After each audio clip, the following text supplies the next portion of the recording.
Olá, eu sou Jefferson Barbosa e hoje eu estou aqui para fazer a resenha de Trash, do Andy Mulligan.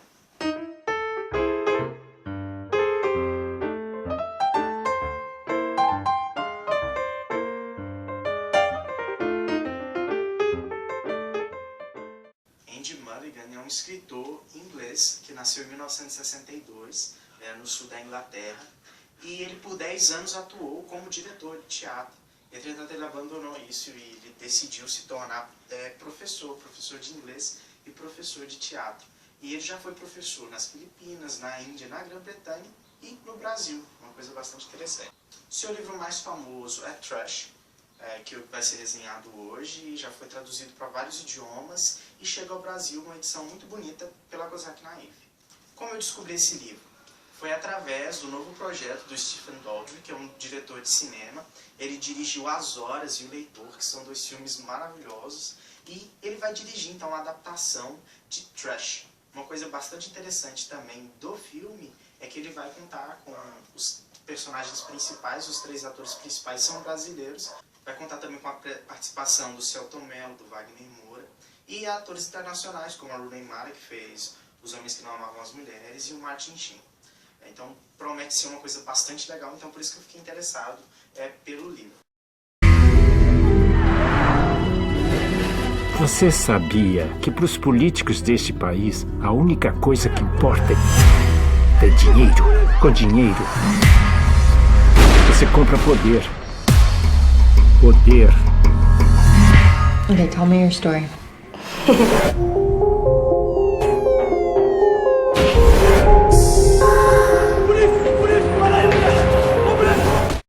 Então, nesse livro a gente vai acompanhar a história de 3 garotos, o Rafael, o Gardo e o Rato, que vivem num lixão, num país fictício de terceiro mundo. Esses garotos eles enfrentam uma realidade muito dura. O Rafael, por exemplo, não tem a mãe, ele vive com uma tia. O Rato, ele simplesmente mora sozinho. E o Gardo também vive em situações muito parecidas. Esses garotos eles têm que trabalhar no lixo para ganhar comida, para encontrar alguma coisa para vender. E nessa realidade muito dura que essa história se passa. O livro, então, carrega durante toda a trama esse tom de denúncia contra a corrupção, de denúncia contra a pobreza, de denúncia contra as mazelas da humanidade. E tudo isso é retratado de forma muito legal nesse livro. Apesar de ser um pano de fundo, é algo que envolve a história toda, é algo que pode ser tratado e pode ser tirado de cada pontinho dessa história, é algo que motiva a trama. Então a gente falar então um pouco dessa história, do que realmente ela envolve. O Rafael e o Gardo, eles encontram no lixão uma bolsa com uma quantia em dinheiro, além de um mapa e um documento. E isso vai levar a toda uma história de investigação desses 3 garotos, que é bastante emocionante, é bem legal.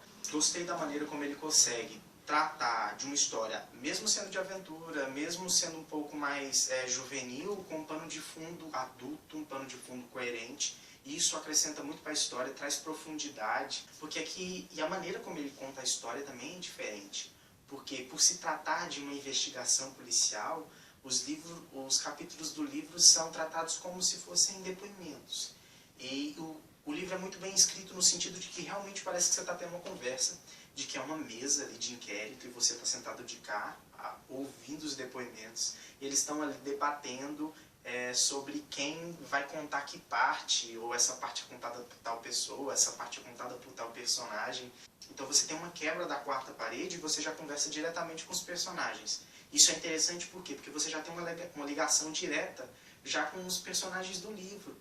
Então não tem aquela antipatia de começo de livro. Você já começa ali meio que entrosado na história, entrosados com os personagens. E eles se inserem a trama de uma maneira muito legal, muito adequada.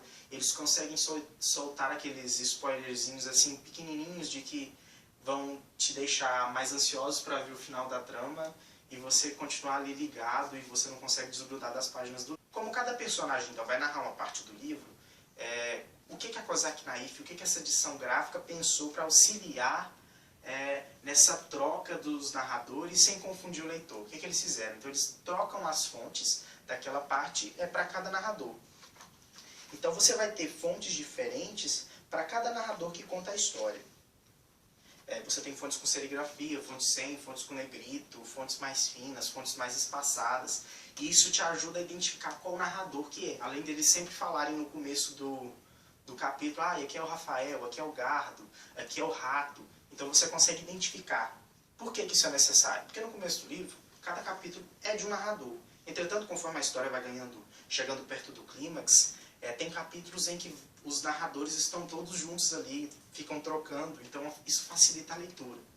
Esse entrosamento, esse movimento dos narradores dá uma vivacidade para a história que eu não tinha visto em outros livros, então eu gostei bastante dessa ideia. Não achei que foi só uma ideia legal, porque o problema, geralmente quando a gente vê livros ou vê filmes com ideias legais, eles morrem sendo ideias legais, mas elas não são desenvolvidas de maneira assim coerente. Então a edição gráfica é totalmente pensada assim no decorrer da história. A situação vai ficando mais tensa, a situação vai ficando mais preta, e não sei se eu posso usar esse termo, porque eu acho interessante.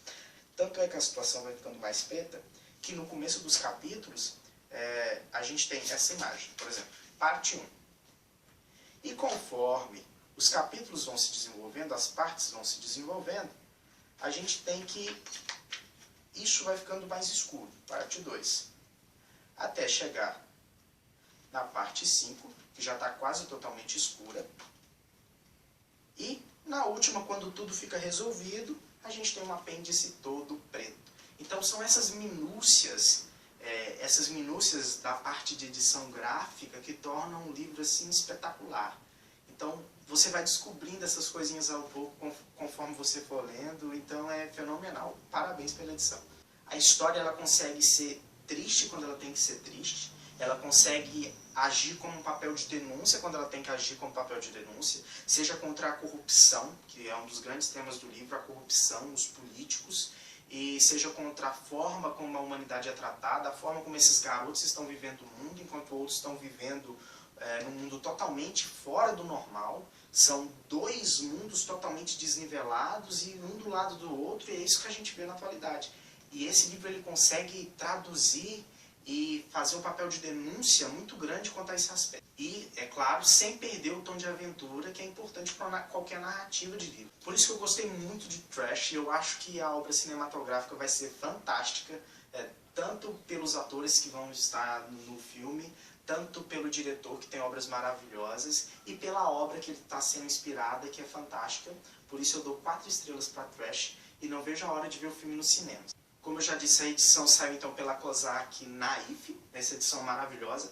Como a gente está falando de lixo, e então é importante falar de papel, de desenvolvimento sustentável, o livro foi impresso em papel EcoPress. Então se você quer ler uma história de aventura, uma história divertida e com um pano de fundo bastante interessante, eu indico Trash. Se você gostou do vídeo, aperte em curtir, inscreva-se no nosso canal e não deixe de nos acompanhar. Muito obrigado e até mais.